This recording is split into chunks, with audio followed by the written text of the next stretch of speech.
The snow fell softly outside the window, casting a shimmering glow over the neighborhood. Christmas lights twinkled on rooftops, and the scent of pine and cinnamon filled the air. It was the kind of evening that belonged in a postcard, but for me it held a deeper significance.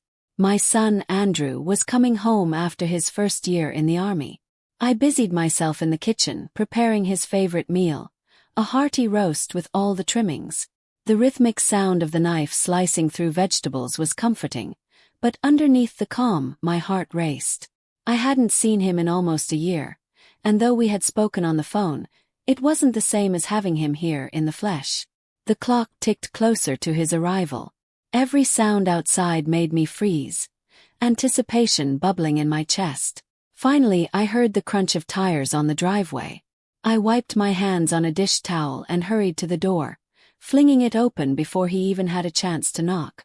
There he was, standing tall in his uniform, a duffel bag slung over his shoulder. The boy I had raised was gone. In his place stood a man. His jawline was sharper, his posture straighter, and his eyes held a depth I didn't recognize. But when he smiled, that boyish grin I knew so well, I felt my chest constrict with emotion. "Mom," he said, his voice warm and familiar, as he dropped his bag and pulled me into a hug. His embrace was strong, grounding, and I found myself holding on just a little longer than necessary, afraid to let go. "You're home," I whispered, my voice breaking. He chuckled softly. "I told you I would be." We moved inside, the warmth of the house enveloping us as we shed our coats. Andrew looked around, his eyes lingering on the familiar decorations. The same wreath on the door, the stockings hung by the fireplace, the slightly crooked star atop the tree. "You didn't change a thing," he said, a hint of nostalgia in his tone. "Why would I?" I replied, leading him to the dining room. "It's still your home." Dinner was lively. He told stories of his training, his platoon, and the camaraderie he had found among his fellow soldiers. I listened intently, savoring every word. Occasionally, his eyes would darken when he spoke about the challenges he had faced, but he always deflected with a joke or a smile. After dinner, we settled in the living room. The fire crackled softly, and the tree lights cast a cozy glow. Andrew seemed more subdued now, his earlier exuberance replaced with a quiet introspection. "Mom," he began, his voice hesitant, "I missed this. I missed you." I felt a lump form in my throat. "I missed you too, sweetheart. Every single day." He nodded, his gaze fixed on the flames. "It's different now. Being away, seeing things. It changes you." I wanted to ask what he meant, but I knew better than to press. Instead, I reached for his hand, squeezing it gently. "No matter what, you'll always have a home here." His lips quirked into a faint smile, and for a moment, he looked like the boy I used to tuck in at night, his worries soothed by my presence. As the night wore on, Andrew grew quieter, his eyes occasionally flickering toward me, as if he wanted to say something but couldn't find the words. I didn't push. Instead, I suggested we call it a night, knowing he needed rest after his long journey. Before he headed upstairs, he paused by the tree, staring at the ornaments.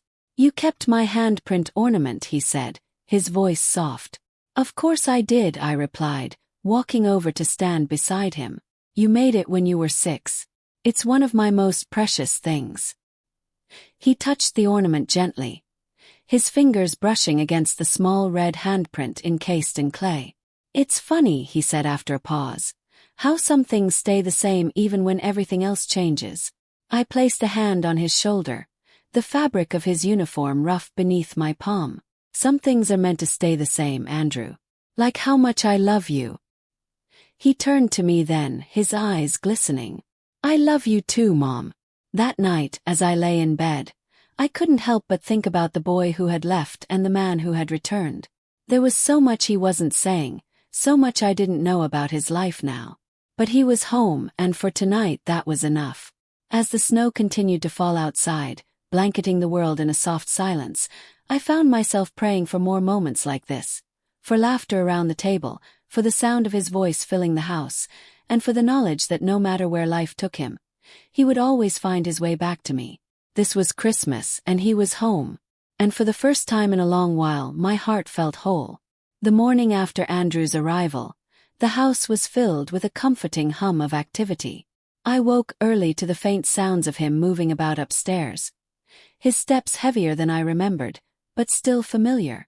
I brewed coffee, the rich aroma filling the air, and set out breakfast, a simple spread of eggs, toast, and bacon. The kind of meal I used to make when he was in high school, before the demands of life started pulling us in separate directions. Andrew came down the stairs wearing sweats and a worn t-shirt that clung to his broad shoulders. He looked relaxed, his face softer without the sharp angles of the uniform. Seeing him like this, back in his element, sent a pang of warmth through my chest. "Morning, Mom," he greeted, rubbing the sleep from his eyes as he sat at the kitchen table. "Good morning, sweetheart. Hungry?" I asked, setting a plate in front of him. "Starving," he said with a grin. His appetite was as hearty as ever, and I watched as he ate, content to see him so at ease. Over breakfast, we chatted about mundane things. The weather, the neighbors, how quiet the town had become since he left. It was ordinary, unremarkable conversation, but I treasured it. Every word felt like a thread stitching together the time we'd lost. After breakfast, I suggested we take a walk through the nearby woods, a place we used to visit when he was younger. He agreed, and soon we were bundled up against the crisp winter air, boots crunching in the snow as we made our way along the familiar path. The woods were quiet, save for the occasional rustle of branches as the wind swept through. We walked in companionable silence for a while before Andrew spoke, his voice carrying a seriousness that made me turn toward him. "I didn't think I'd miss this place as much as I did," he admitted, his breath forming small clouds in the air. "I didn't realize how much it meant to me until I was gone." I smiled gently, my hand brushing against his arm. "Home has a way of staying with you, even when you're far away. It's part of you." He looked down at me, his eyes searching. "You're part of that, Mom. You're everything good about home." The raw honesty in his voice caught me off guard. My cheeks flushed, though the cold could easily have been to blame. I reached up and touched his cheek briefly, the gesture instinctive. "You'll always have this, Andrew. No matter what." He placed his hand over mine, holding it there for a moment longer than necessary. His gaze lingered on mine, something unspoken passing between us. I pulled my hand away gently, clearing my throat as I turned back toward the path. That night, we watched another movie in the living room, the glow of the fire casting shadows that danced across the walls. Andrew sat close to me on the couch, the space between us non-existent. As the film played on, I became acutely aware of how his arm brushed against mine when he shifted, how his presence seemed to fill the room in a way that was both comforting and disconcerting. At one point, he reached for the blanket draped over the back of the couch and spread it across both our laps. The gesture was casual, but the warmth of the shared space felt intimate, almost too much. I focused on the screen, willing myself to ignore the flutter in my chest every time he moved. When the credits rolled, neither of us made a move to get up. The fire crackled softly, and the silence between us stretched, heavy with the weight of something unspoken. "Mom," he said finally, his voice quiet but steady. "Can I tell you something?" "Of course," I replied, my heart quickening. He turned to face me, his expression earnest. "I don't know what I would have done without you. This past year, being away, it made me realize how much you mean to me. You've always been there for me no matter what. And now that I'm back, I feel like..." He trailed off, searching for the words. "I just feel closer to you. Like I can finally see how much you've done for me. How much you've sacrificed." His words stirred something deep within me. I reached for his hand, holding it tightly in mine. "Andrew, I love you more than anything in this world. You don't have to thank me for being your mother. It's the greatest privilege of my life."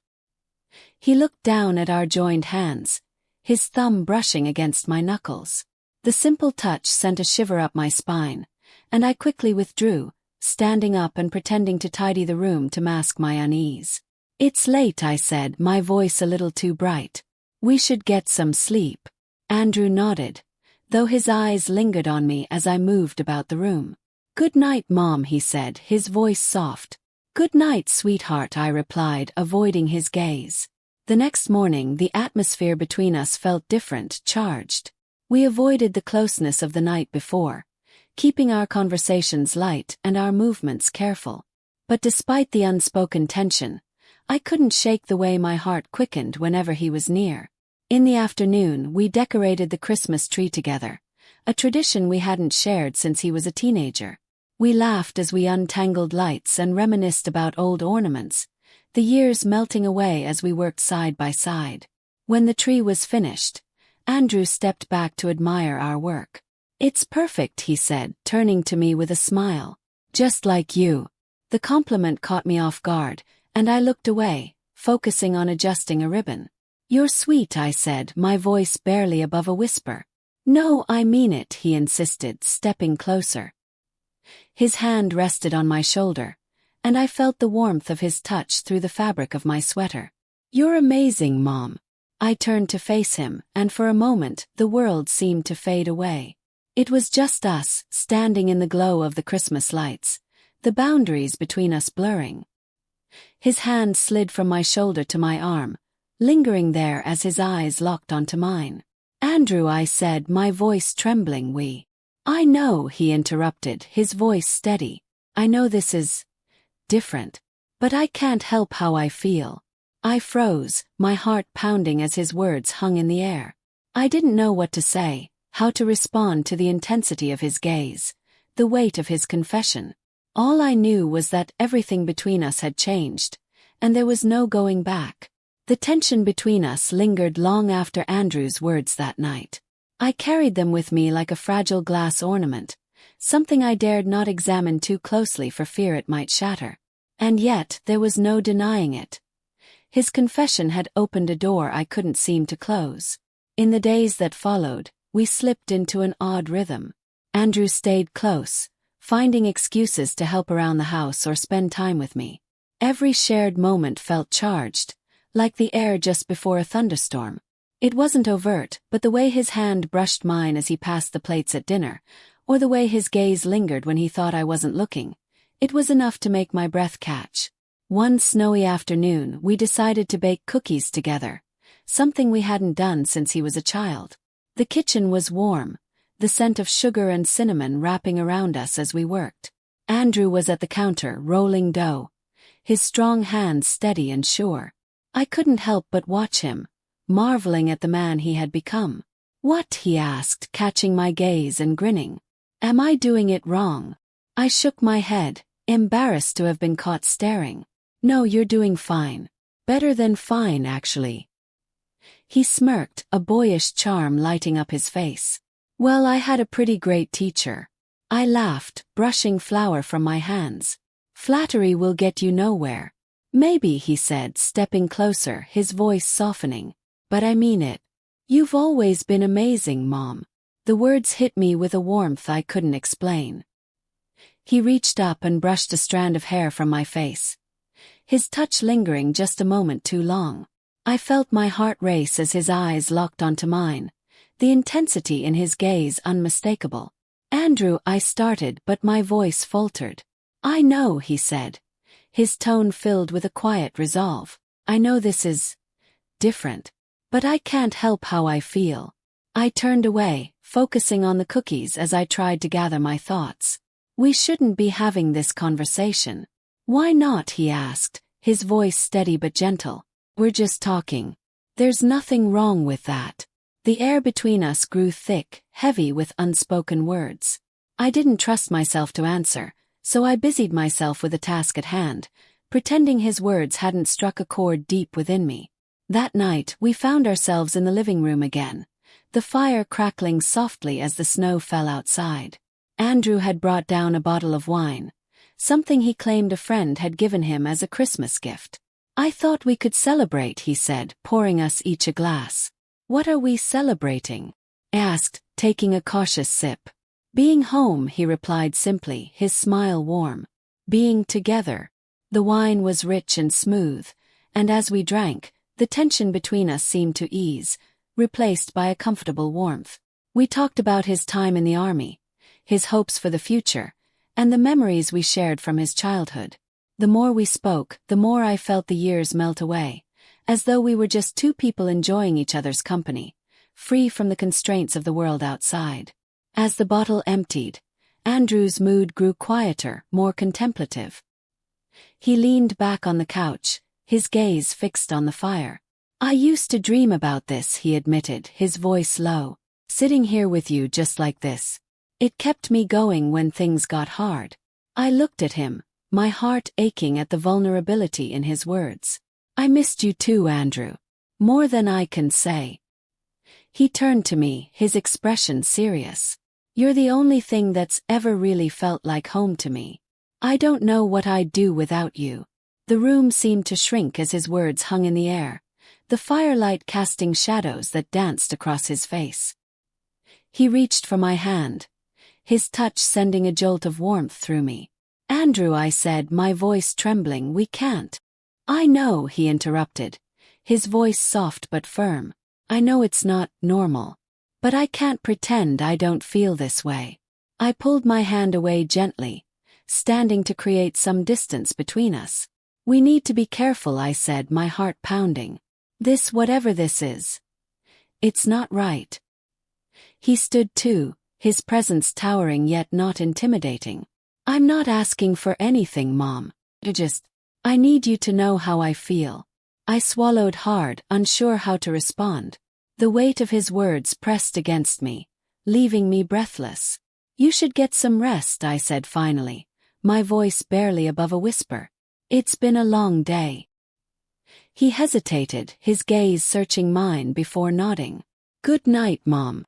"Good night, Andrew," I replied, watching as he disappeared up the stairs. The following day, we barely spoke, the unspoken tension between us heavier than ever. I threw myself into preparing Christmas dinner, hoping the busyness would keep my mind occupied. But Andrew stayed close, helping in the kitchen and finding excuses to touch my arm or stand just a little too near. When evening came, we sat down to eat, the meal festive and abundant. We clinked glasses of wine and exchanged small smiles, trying to reclaim the ease we had shared before things had grown so complicated. But as the night wore on, I found myself drawn to him in ways I couldn't explain, the lines between us blurring with each passing moment. After dinner, we sat by the fire, the glow casting soft shadows over the room. Andrew leaned closer, his arm brushing against mine. "Mom," he said softly, his voice carrying a weight that made my heart race. "I don't want to make you uncomfortable, but I can't ignore this anymore." I turned to him, my breath catching as I met his gaze. There was a vulnerability in his eyes that made my resolve waver, a longing that mirrored something deep within me. "This can't happen," I whispered, even as my heart betrayed me with its pounding. "Why not?" he asked, his voice steady. "Who decides what's right or wrong when it comes to how we feel?" I had no answer, only the weight of the moment pressing down on me. And as the fire crackled softly beside us, I realized that whatever boundaries we had tried to maintain had already begun to crumble. The fire crackled softly as we sat on the couch, the warmth from the flames filling the room with a cozy glow. Andrew was close, closer than he needed to be, and though I had told myself to maintain some semblance of distance, I couldn't bring myself to move. His presence was magnetic, drawing me in despite the quiet voice in the back of my mind warning me that this was a line we couldn't afford to cross. We sat in a comfortable silence, the soft hum of Christmas music playing in the background. Outside, the snow fell steadily, blanketing the world in white. It should have felt peaceful, but the air between us was charged with something unspoken, something that had been building ever since his return. "You've outdone yourself this year," Andrew said, gesturing toward the tree. "It's perfect." "Thank you," I replied, my voice soft. "But you're the one who helped me finish it." He smiled, that familiar boyish grin that never failed to make my heart ache with a mixture of love and nostalgia. "I think you could have managed just fine without me. I think I'd rather have you here," I said before I could stop myself. His gaze flickered to me, something deeper passing across his face. "I'm glad to be here, Mom. I've missed this. I've missed you." I felt my chest tighten at the weight of his words. "I've missed you too, sweetheart." The warmth of the fire seemed to deepen, or perhaps it was just the way he was looking at me. So intent, so tender. Before I could say anything more, he leaned toward me, his movements slow and deliberate. My breath caught as he placed a gentle kiss on my cheek, his lips lingering just a moment longer than they should have. The room seemed to go still, the only sound the crackling of the fire. I turned to face him, my pulse racing, my skin tingling where his lips had been. "Andrew," I began, but my voice faltered. "I'm sorry," he said quickly, though his voice was calm, not apologetic in the way I might have expected. I couldn't help it." "You shouldn't have done that," I said, though my voice was soft, lacking conviction. "I know," he replied, his eyes locked on mine. "But it felt right." His words sent a wave of conflicting emotions crashing over me. My heart ached with the intensity of the moment, and yet my mind screamed at me to step away, to remind him of the boundaries that we both knew existed. But I didn't move.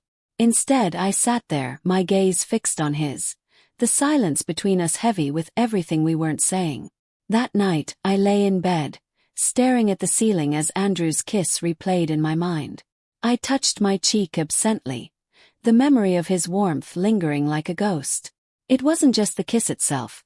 It was the way he had looked at me, the sincerity in his eyes, the way his touch had felt both innocent and charged at the same time. I knew I should feel ashamed, but all I could feel was confusion. What was happening between us? And how had we let it come this far? Sleep eluded me, and when the first light of dawn crept through the curtains, I gave up entirely. I made my way to the kitchen, hoping the familiarity of routine would ground me. The scent of brewing coffee filled the air, and I focused on the simple task, trying to push the previous night's events from my mind. Couldn't sleep either. His voice startled me, and I turned to see Andrew standing in the doorway. His hair tousled from sleep, his t-shirt wrinkled. He looked younger like this, vulnerable in a way that made my heart ache. "Something like that," I replied, turning back to the coffee pot. He stepped closer, his movements slow and deliberate, as though he were testing the waters. "About last night." Tensed, gripping the counter. "We don't need to talk about it." "I think we do," he said, his voice steady. "Because I meant what I said." "Andrew," I began, but he cut me off. "Let me finish," he said, his tone gentle but firm. "I know this is complicated. I know it's not normal. But I can't pretend I don't feel this way. I've spent my whole life looking up to you, depending on you, and now that I'm back I feel like, I don't know, like you're the only person who really understands me." I turned to face him, my heart pounding. "I'm your mother, Andrew. What you're feeling, it's just because we're close." "No," he said firmly. "It's more than that. And I think you feel it too." His words hung in the air, daring me to deny them. I opened my mouth to speak, but nothing came out. The truth was, I didn't know what I felt anymore. All I knew was that every time he looked at me like that, my resolve wavered. "We can't do this," I said finally, my voice trembling. "It's not right." "Maybe it's not," he admitted, stepping closer. "But that doesn't make it any less real." He reached for my hand, and I let him take it, his touch warm and steady. I wanted to pull away, to break the moment before it could go any further, but I couldn't seem to move. Instead, I stood there, letting him hold me, letting his words sink in. "I'm not asking for anything," he said softly. "I just need you to know how I feel." I nodded, unable to trust my voice. The weight of his confession pressed against me, and I felt tears well up in my eyes. This was too much. Too intense, too confusing, too dangerous. And yet, a small part of me didn't want to let go. A small part of me wanted to hold on to him, to let the lines blur even further. "I need some time," I whispered, finally finding my voice. He nodded, his grip on my hand loosening. "Take all the time you need. I'm not going anywhere." As he left the kitchen, I sank into a chair, my head in my hands. I didn't know what to do, or how to navigate this impossible situation. All I knew was that everything had changed, and there was no going back.